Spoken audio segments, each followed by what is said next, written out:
was done in persecution of the claimant by the defendant, and thus wrongful, prejudicial, unconstitutional, unfair labor practice, and in breach of the rules and regulations of the defendant's handbook.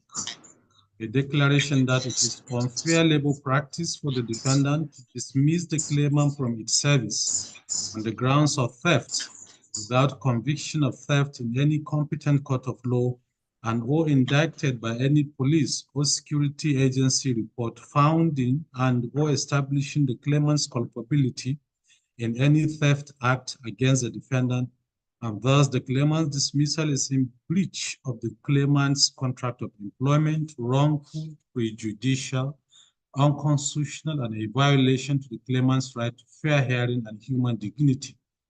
A declaration that dismissal of the claimant from the service of the defendant by a letter of dismissal dated the first day of July 2019,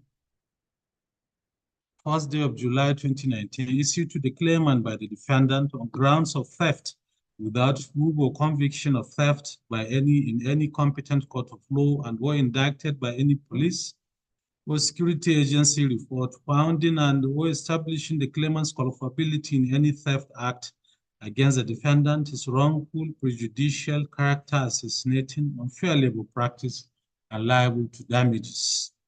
Fourthly, an order for the sum of 100 million naira in favor of the claimant as compensatory, aggravated, exemplary, punitive, and general damages for wrongful dismissal from the service of the defendant on grounds of theft without proof or conviction of theft in any competent court of law or indicted by police or security agency report founding or establishing the claimant's culpability in any theft act against the defendant.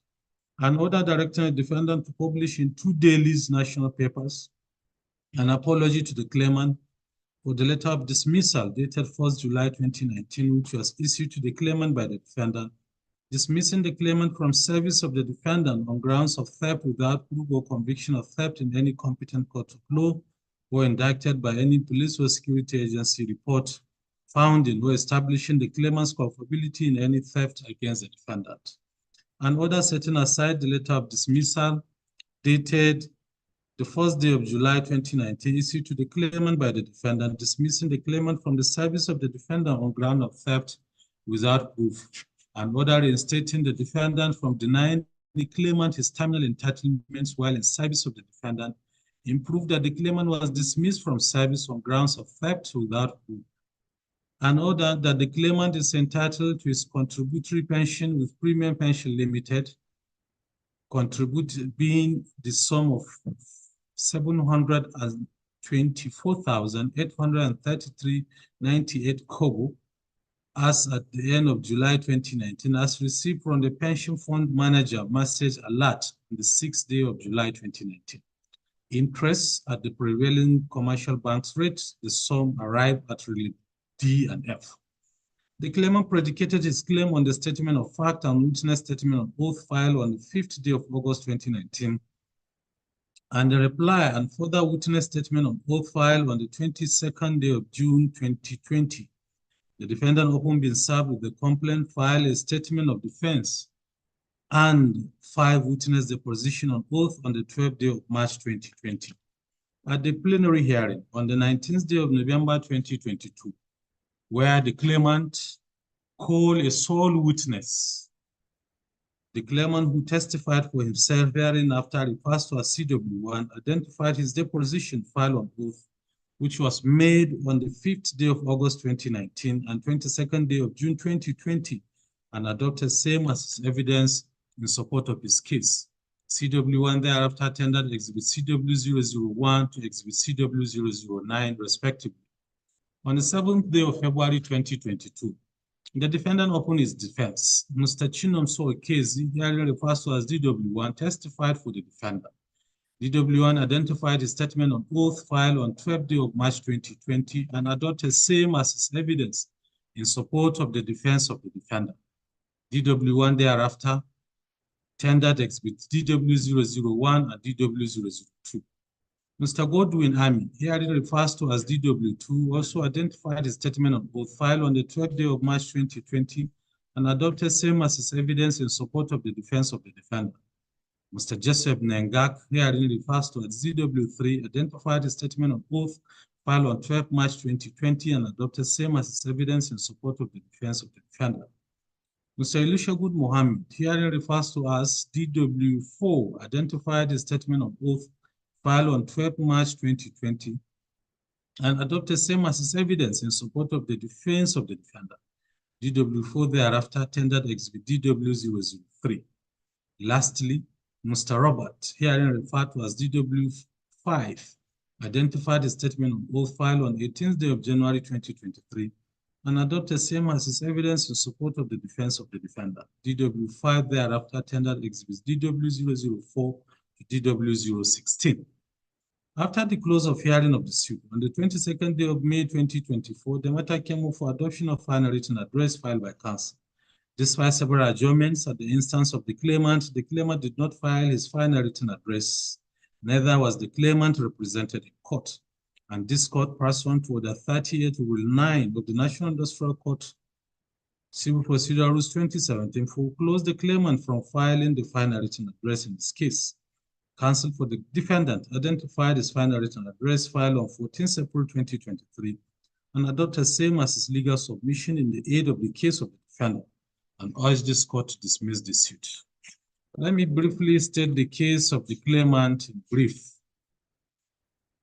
and then I will also state that of the defendant. The summary of the facts leading to this suit as contained in the pleadings filed by the claimant is that the claimant is a qualified truck driver working with the defendant until the first day of July 2019, when his employment with the defendant was dismissed by the defendant on grounds of theft. He was employed by the defendant in November 2009 and has been in the service of the defendant for the past 10 years without any issue of his performance at work and conduct in the defendant for the past 10 years. That his employment in the defendant is regulated by the defendant's handbook.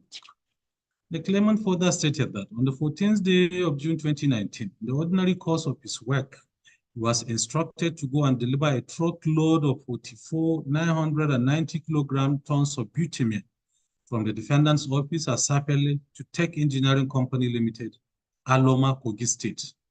As a truck driver, he has no knowledge, handling, and no measurement of the product loaded on the truck. Rather, he is to ensure safe delivery of the truck and content of it to its destination. That he set out for the journey and arrived at Tech Engineering Aloma, Kogi State safely with the sealed security of the content of the truck intact and unbroken. That in the custom of delivery of such products, that is weighed or scaled to ensure the number of kilogram or tons loaded on the truck and delivered at its destination at the same.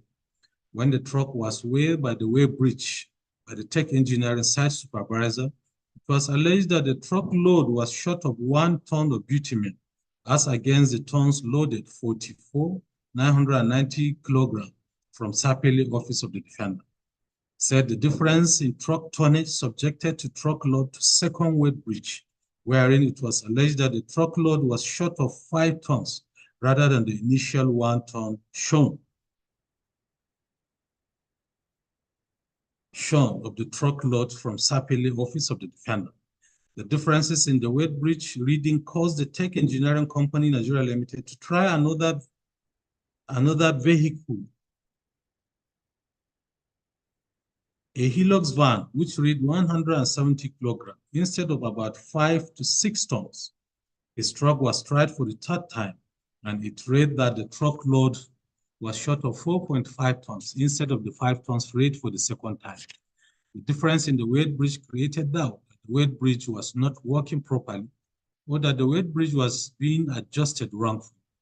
Further stated that due to the differences in the weight bridge reading of the truck load, he refused to upload the truck as he was being requested to upload it by the site supervisor of Tech Engineering Company Limited, in that the number of tons of bitumen read from the weight bridge will be recorded as what the claimant delivered, as against the 44,990 kilogram recorded load from the Sapele office of the defendant. The claimant made several phone calls to his supervisor, the truck tracker, Mr. Nonso, and the truck transport manager, Mr. Jessup, to report the situation in the site of delivery. It was difficult reaching the supervisors on phone as the network service in the area was very full. He was able to reach the truck tracker first and explain the situation in the tech engineering site to the truck tracker, who advised the claimant to wait for the transport manager's phone call. Transport manager's phone call for directives. Upon receipt of the transport manager's phone call, he was ordered not to upload the truck content until further instruction from the defendant. Having waited for several hours without offloading the truck and not hearing from his supervisors, the tech engineering company site supervisor ordered him to leave and move the truck out of the site. The claimant made several calls to the truck tracker and the transport manager, Mr. Joseph, to inform the defendant of the development, as he has been ordered to move the truck out of the site. Unfortunately, he could not reach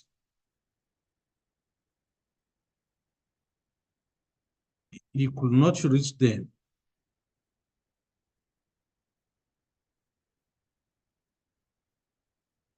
He could not reach them on phone. Their phone numbers were not reachable, and network service kept fluctuating. That on the insistence of the supervisor of Truck Engineering Limited to move the truck out of sight, he drove the truck out of the site and headed towards the defendant's office, Abuja, and to get clearer network service.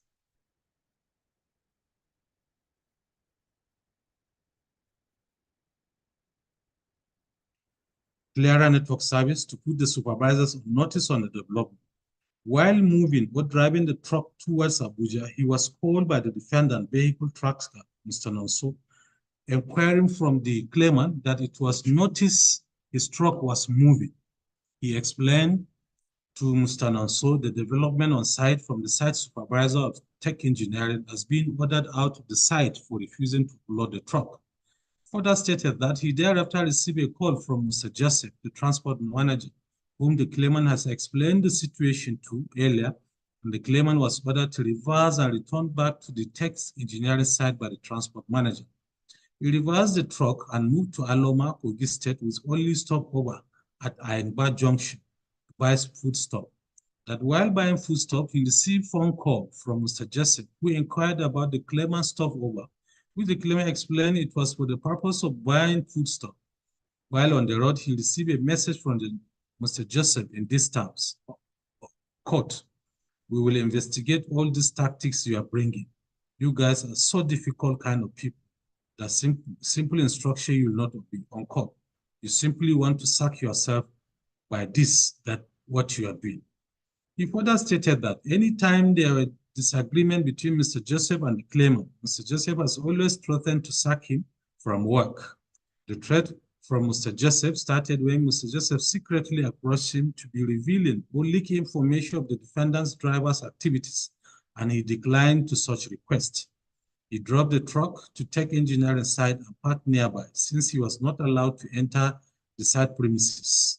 That the following day, the chief security officer, CSO of the defendant, came from Abuja to the site, and it was when the CSO called him that he drove into the premises. That in the presence of the CSO, the truckload was weighed again. It weighed the tons of butane as loaded from Sapele. Thereafter, he was instructed to offload the truck, wherein 42,970 tons of butane was uploaded, and returned the remaining tons to Abuja, as it was no longer discharging due to coldness, as the truckload would have been long.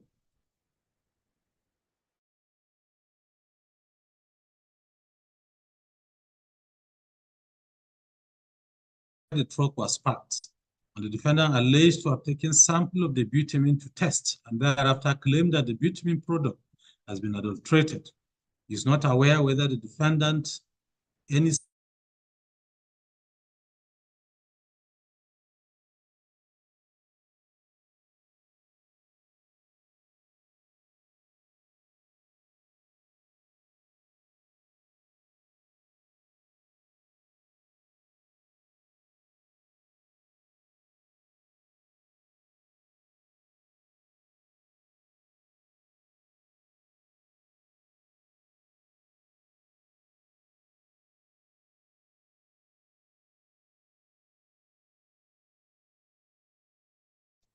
the drivers, after 3 days, the driver sent by the defendant returned with 28,220.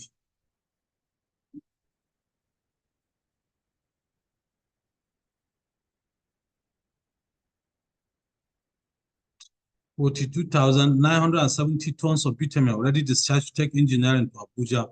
3 days after, the driver sent by the defendant returned with 28,220 tons of bitumen.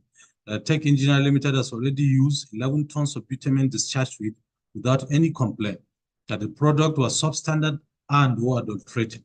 While in Abuja, he was not provided with accommodation or feeding.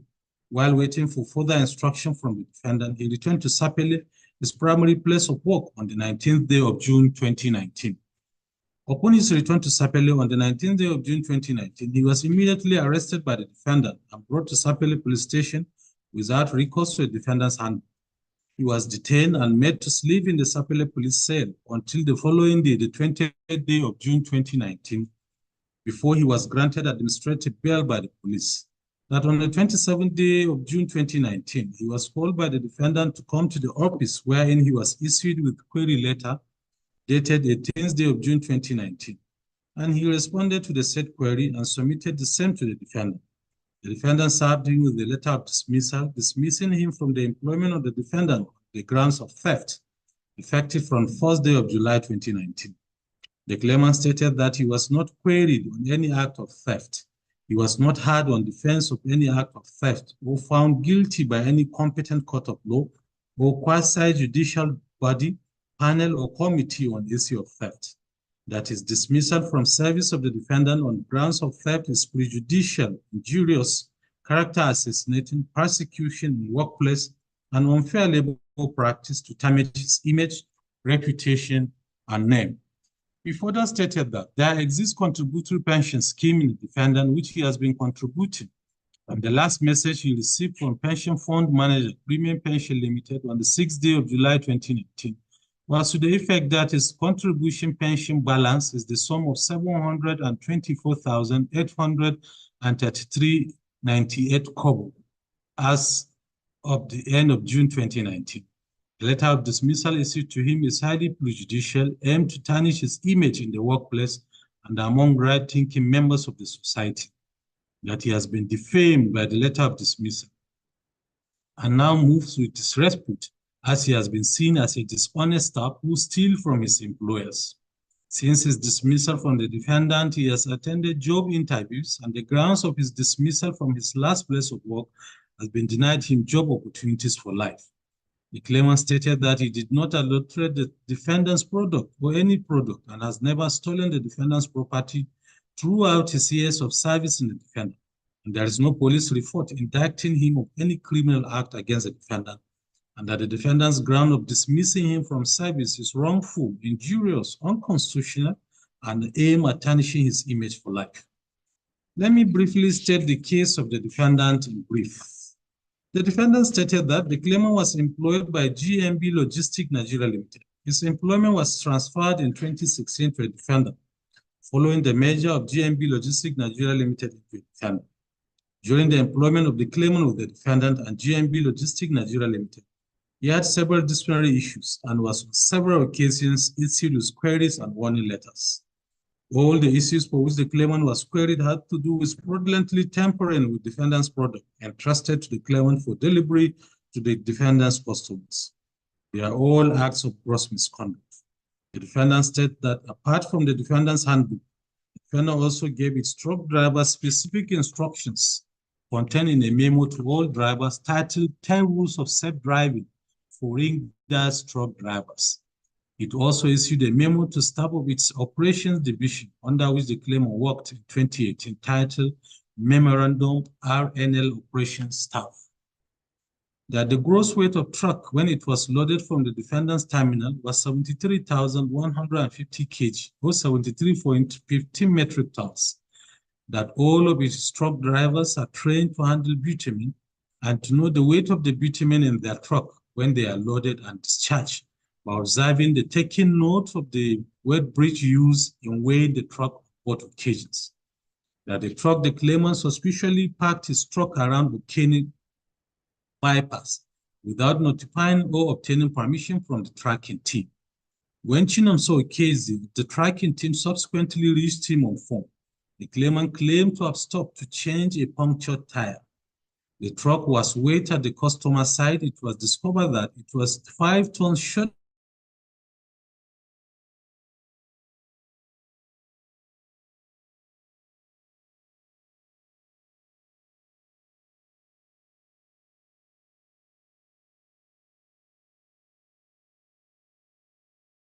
kilogram instead of 73,015 kilogram.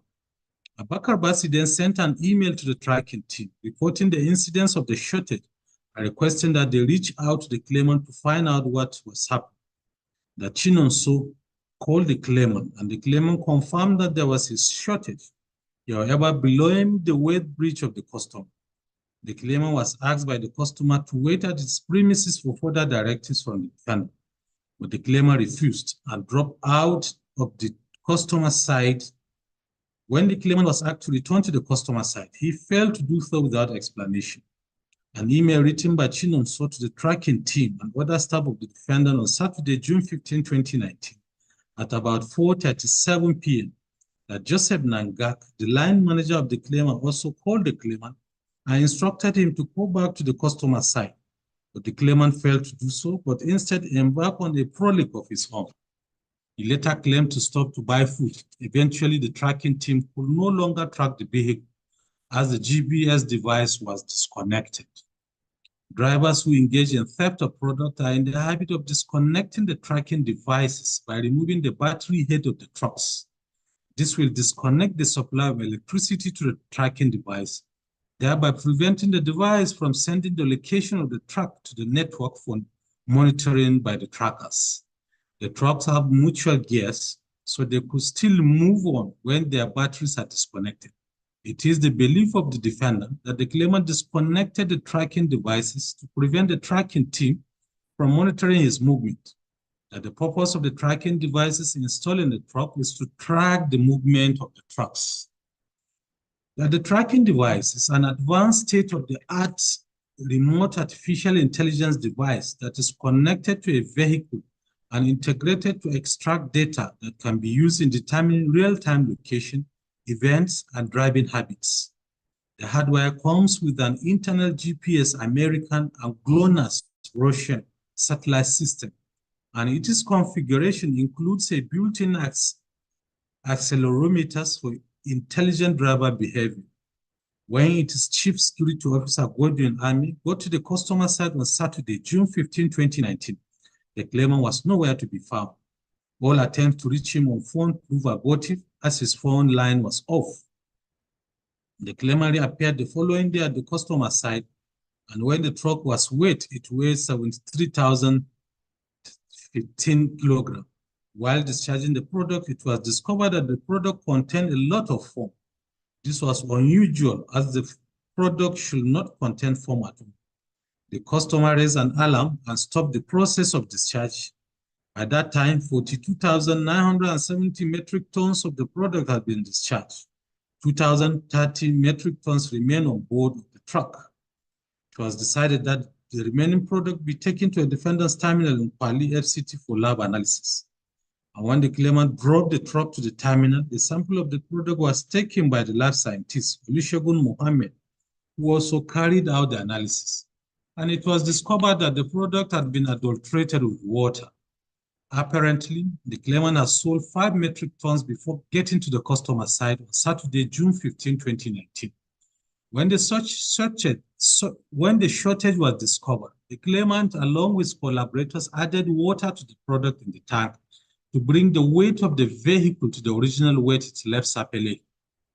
The claimant was interviewed by the operations director of the defendant, and Joseph Nangak, and he confessed to them that as soon as he dropped the vehicle out of Sapele terminal, he handed the vehicle to one of his friends to drive, and that his friend drove the vehicle. And his friend drove the vehicle during the two-day journey to a place near the customer side before he took over and dropped it into the customer side on Saturday. As soon as the claimant realized that efforts were being made to hand him over to the police, he escaped from the defendant's terminal at Kwali FCT. The claimant showed up at the defendant's Sapele terminal on 19th June 2019. He was promptly arrested and handed over to the police for investigation. Rather than await the outcome of the investigation, the claimant filed this suit. The claimant was dismissed by the defendant based on its finding that the claimant stole 5 tons of bitumen from the truck driven by him. It was discovered he tried to make up the weight of the vehicle by adding water to the remaining product in the truck. Counsel for defendant nominated 2 issues for the determination, to wit, whether in view of the pleadings and evidence laid in support of same, the claimant has proved that his dismissal from service of the defendant is wrongful. Secondly, whether the claimant is entitled to the reliefs of damages and gratuity, thought considering the state of pleadings and evidence before this court. I have carefully gone through the process filed by parties in this suit, vis-a-vis the issues nominated by counsel for defendant. The issues nominated by the defendant relate to each other. They are twins. I will therefore consolidate the issue and treat them together. So I will skip, Egaji, I will skip your final written address. You know what you submitted. So I'll go to the court's decision.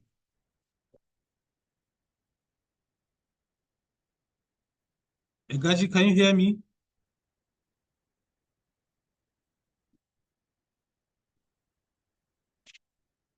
I have carefully renumerated the pleadings, the evidence led by parties, as well as the legal submission of counsel for defendant.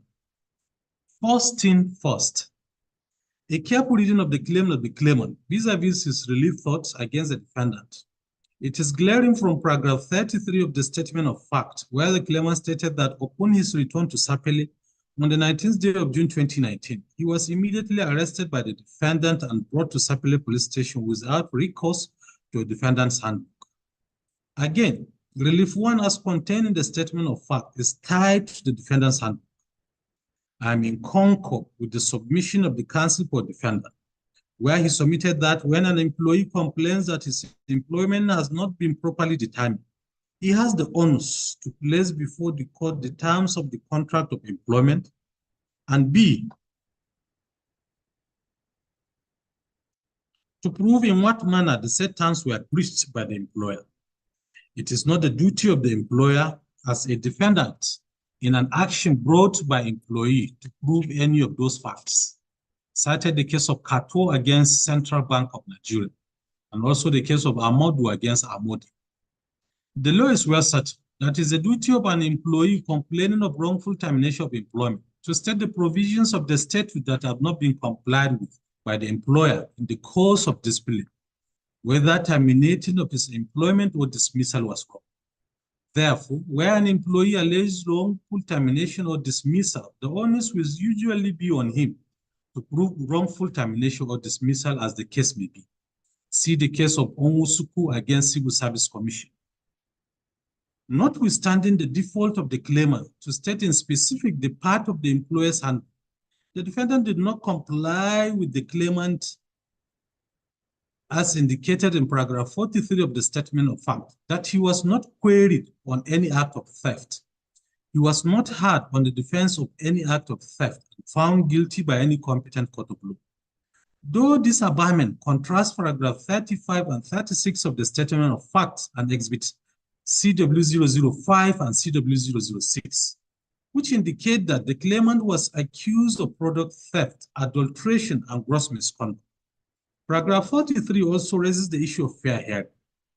In the case of Onwusuku against Civil Service Commission, the Court of Appeal held, and I quote, in this case, the appellant did not complain of a breach of any specific condition of his service or any part of the civil service rules, which the respondent failed to observe or complied with in dismissing him.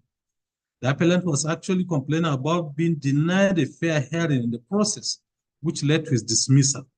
And that also is the core of his complaint in this appeal, unquote.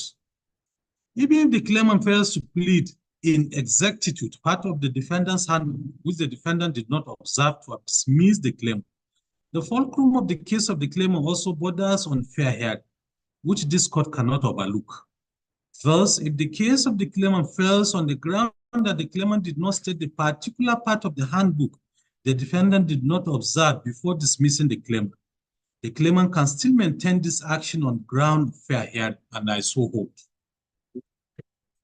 On the issue of fair hearing, which the claimant raised in paragraph 43 of the statement of facts, the claimant pleaded in paragraph 35 and 36 of the statement of fact that on the 27th day of June 2019, he was called by the defendant to come to office, wherein he was issued with query letter dated 18th day of June 2019. And the claimant responded to the said query and submitted the same to the defendant. Thus, in view of paragraph 35 and 36 of statement of facts, could it be said that the claimant was not afforded a fair hearing?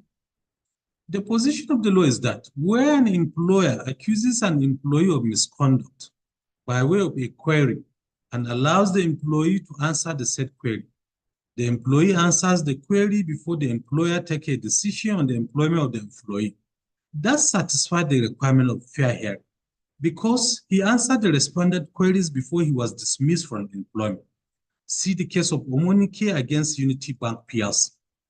Of course, the claimant's right to fair hearing was not breached in the process taken by the defendant in this case, which resulted in his dismissal, as the claimant had admitted being informed of the complaint that led to his dismissal and had been afforded the opportunity to defend himself by responding to Exhibit CW 005 through Exhibit CW 006 on the same matter. In the case of Arinzi against First Bank of Nigeria Limited, the Supreme Court held, and I quote, "It is not necessary, nor is it the requirement under Section 33 of 1979 Constitution, that before an employer summarily dismisses an employee from his service under common law, the employee must be tried before a court of law, where the accusation against the employee is of gross misconduct involving dishonest or bordering on criminality. To satisfy the rule of national justice and fair hearing, a person likely to be affected directly by disciplinary proceeding must be given adequate notice of the allegations against him, so as to afford him the opportunity for a representation in his own defense. The complaint against him must not necessarily be drafted in the form of a formal charge. It is sufficient if the complaint as formulated complains conveys to him the nature of accusation against him. The views of Oputa and Puka JJSC Supra, which completely support and overlap the decision of Yusuf against UB and Supra, is to the effect that in the cases of misconduct bordering on criminality, all that is required of an employer before summarily dismissing an employee is to give a fair hearing by confronting him with the accusation made against him and requiring him to defend himself. See the case of Olatu Bosun against Nisel Council by ONU JS, unquote. When an employee accused of misconduct is given an opportunity to be heard, and he was heard, the fact that his employer did not accept his explanation as satisfactory does not mean that the employee was not given a fair hearing. See the case of Asambe against Bank of Nigeria Limited. In this instant case, contrary to the contention of the claimant, given the admission of the claimant that he was queried and he responded to the said query as contained in Exhibit CW 005 and CW 006, the claimant was given a fair hearing before he was dismissed from his employment, and I so hold. It deserves to reiterate that a claimant must prove his case and every material ingredient connected thereto. Where a claimant, as is in this instant case, failed to prove his case, the defendant will not be called upon to enter his defense. The defendant will have nothing to answer. See the case of Abalaka against Akinsete, reported in 2023, 13 NWLR Part 1901 at page 343. In the instant case, the gravamen of the case of the claimant is that the defendant did not observe the defendant's handbook before dismissing the claimant from the service of the defendant. But the claimant failed to state in particular the part of the defendant's handbook which the defendant did not comply with. Again, the claimant also fails woefully to prove that the claimant was not afforded a fair hearing before he was dismissed from the service of the defendant. It is therefore the finding of this court that the claimant failed to prove his case. This irreparable failure will definitely render the case being thrown out from the window of this court. Lest I forget, it is worthwhile to sort the weight from the chaff. At the tail end of cross-examination of CW1 by counsel for the defendant, CW1 responded to the question put to him by counsel for the defendant, and CW1 answered that he signed his deposition on oath in his lawyer's chambers. Counsel for the defendant cited the case of Aliu against Bulaki and argued that the claimant's witness deposition on oath are fundamentally defective, having been signed at the claimant's lawyer's chamber, and same must be expunged from the record of this honorable court. The requirement to sign a witness deposition on oath before the Commissioner for Oath is an already established position of the law. For a deposition on oath to be valid before a court of law, it must be shown to have been signed before an officer of the court assigned to commission the deposition on oath of the deponent. CW1 admitting that his deposition on oath, which were adopted as evidence before this court, were signed in his lawyer's chambers, renders the deposition on oath of CW1 incompetent and worthless like a tissue paper. See the case of Ashuru against INEC, reported in 2020 16 NWLR Part 1751 at page 416, where the Supreme Court held, and I quote, "The law is that the deposition on oath must be signed by the deponent in the presence of the person authorized to administer oath, failing which the deposition on oath shall be and must be discountenanced." The Court of Appeal had consistently followed correctly, in my view, this principle, as seen from the case of Buhari against INEC and also the case of Chibudem against Ekena. The position on oath, like a sworn affidavit, must be sworn to before the person authorized to administer on the deponent himself, appearing before the said person authorized to administer oath. In the instant case, the disputed deposition on oath of the petitioner witnesses ended after the deponent's alleged signatures initials with the certificate of the commissioners for oaths to the effect that the deposition on oath in accordance with the Oath Act were sworn in at the Governorship Election Tribunal Registry, Kaduna, on 31st day of March 2019 by the deponent in person, not proxy, before the commissioner of oath, before the letter affixed signature. The deponent himself in each case had at the penultimate paragraph of the deposition on oath abar and assured that he made this oath conscientiously believing the contents to be true and correct and in accordance with the Oath Act, unquote. And he therefore appended his signature. Section 13 of the Oath Act requires the deponent to appear physically before the commissioner for oath or the person authorized to administer oath. The issue in Chibudem against Ekena surprised that the petitioner's witness admitted that they did not sign their deposition on oath before the person authorized to administer oath, and who did not sign the deposition, purporting that the deponents were physically before him. It is on this basis of evidence that Kekere Okunjesi, as he then was, held that from the evidence of these witnesses, it is clear that none of them signed the deposition before the person authorized. The requirement of the law is that the deposition of oath must be signed in the presence of the person authorized to administer oath. It is on the basis of the offending deposition of oath were discountenanced, unquote. In view of this position, as quoted above, the conclusion herein is that the pleadings of the claimant are not supported with evidence, as deposition on oath of CW1, which are adopted as evidence before this court under cross-examination in chief, are incompetent. Thus, the claimant's case is standing with a leg, while the second leg, which will make the court properly appraise the case of the claimant, has been chopped up by not appearing before Commissioner for Oath of this court to sign his deposition of oath. Instead, he signed his written deposition of oath in his lawyer's chamber. In essence, the claimant pleadings are without evidence. Pleadings are no substitute for evidence, and arguments in the pleading not supported by evidence are deemed abandoned. See the case of Osigilem against INEC and Isoho. On the final analysis, this suit is bound to fail and it is hereby dismissed accordingly, and judgment is hereby entered accordingly.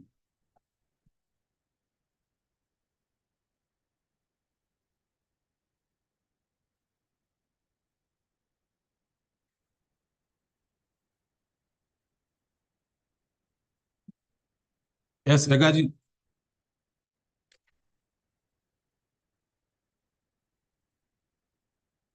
Can you unmute yourself, please? Unmute yourself.